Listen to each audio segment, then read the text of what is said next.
সুপ্রিয় দর্শক, আমি আসছি আজকে চন্দনাইশ এসেছি আমার বোনের মানে ভগ্নিপতির মামার বাড়ি। এই যে আমার বোন, আমার ভগ্নিপতির বোনের জামাইয়ের মামার বাড়ি। দিদিমাকে দেখতে এসেছি 95 ইয়ার্স। আপনারা অনেকেই দেখেছেন আমি গত মাসের 23 তারিখ চন্দনাইশ গিয়েছিলাম সর্বপ্রথম। উনার সাথে দিদিমার সাথে অনেক খুনসুটি করেছি, অনেক আনন্দ করেছি, কিন্তু এই আনন্দের পিছনে যে স্মৃতি বিস্মৃতি হয়ে আমাদেরকে কাঁদাবে সেটা আমরা একেবারেই বুঝতে পারিনি।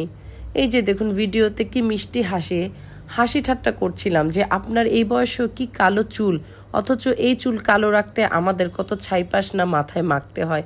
এটা শুনে উনি গাল ভরা হাসি দিচ্ছিল আর হেসে কুটি কুটি হয়ে আমাদেরকে আনন্দ ছড়াচ্ছিল। এই বয়সে কি সুন্দর স্মার্ট করে কথা বলে, কত ঠনঠনে গলার স্বর, সত্যিই ভালো লাগে। শুধু আমি যে এবার প্রথম এসেছি চন্দনাইশ তা না, সোমসুরেলা এবং বিশেষ করে স্বচ্ছ অর্থাৎ উনার নাতির ঘরের পতিকে আজকে উনি প্রথম দেখতে পেল।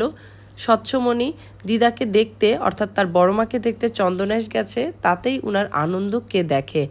এবং কি সুন্দর বাড়িটি দেখুন, 3 তলা বিল্ডিং আর সামনে রয়েছে সুন্দর একটা ঘর যেটাতে ওনারা আগে থাকতো, সেটাও খুব পরিপাটি করে রাখা হয়েছে। উঠান জুড়ে কত সুন্দর সুন্দর ছোট ছোট গাছ, বড় বড় গাছ সাজানো, একেবারে নান্দনিকতায় ভরা বাড়িটি দেখলেই চোখ জুড়িয়ে যায়।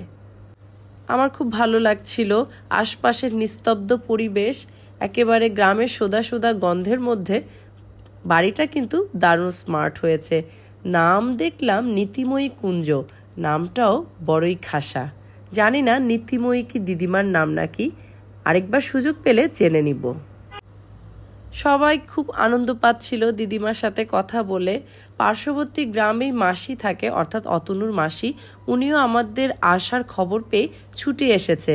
সুন্দর মতো নাস্তা পানি সার্ভ করলো, তারপরে মজা করে চা খাওয়ালো সবাইকে। আর আমরা তো ফটো সেশন করবই করব। স্বচ্ছমণি সুন্দর পোজ দিচ্ছে, আমিও পটাপট কয়েকটা ছবি তুলে নিলাম। আনন্দের স্মৃতি বলে কথা। আমার ভগ্নিপতিও খুব স্মৃতিকাতর হয়ে গেল দিদিমাকে পেয়ে।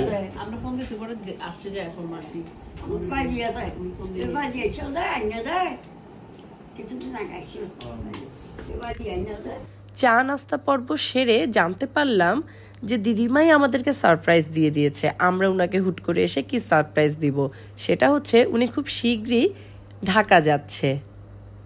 তখন আমরা বলে উঠলাম, আমরা তো জানলে সেটা আপনাকে ঢাকাই আপনার সাথে মিট করা যেত, আর চন্দনাইশ আসা হতো না। তখন উনি মিটিমিটি হেসে বলল, তোমরা যদি না আসতে তাহলে কি আমার এই সুন্দর বাড়িটা দেখতে পারতে? আমার বাড়ি তো আর দেখা হতো না। আর এদিকে সুরেলা মনির ঘুমের সময়, যার কারণে সে সুন্দর ঘুমাচ্ছে, আর আমরা গুটি গুটি হয়ে দিদিমার কথা শুনছিলাম। কবে যে টুপ করে সন্ধ্যা নেমে গেল বুঝলাম না।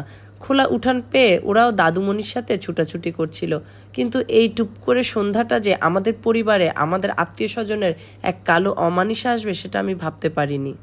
প্রণব মামা দিদিমার সবচেয়ে সর্বকনিষ্ঠ সন্তান, অর্থাৎ যে ছেলের কথা উনি বলছে, যে ছেলের জন্য উনি আশা করে বসে আছে কখন ছেলে আসবে, উনি ঢাকায় যাবে, তার অপেক্ষার প্রহর শেষ হবার হলো বলে। কিন্তু নিয়তি বড় নিষ্ঠুর, দিদিমার অপেক্ষা শেষ হওয়ার নয়, কারণ আমাদের অদৃষ্টেই লেখা ছিল এই দুঃখ। 23 নভেম্বর আমরা চন্দনাইশ ঘুরলাম, আর ডিসেম্বরের 1 তারিখ ভিডিওতে আপনারা যাকে দেখতে পাচ্ছেন প্রণব মামা আকস্মিকভাবে মৃত্যুবরণ করেন। এমনই ভালো মানুষ ছিল, সদা হাস্যোজ্জ্বল, উনার এভাবে চলে যাওয়া কিছুতেই মেনে নেওয়া যায় না। আমি আমার সঞ্চিত সকল পুণ্যরাশি মামার উদ্দেশ্যে দান করছি। জানি না দিদিমাকে কি বলে সান্ত্বনা দিব। ছেলে উনার কাছে ফিরেছে, তবে খুব দুঃখজনকভাবে। সকলে মামার আত্মার জন্য শান্তি কামনা করবেন এবং শোক সন্তপ্ত পরিবারের জন্য প্রার্থনা করবেন। বিদায় নিচ্ছি।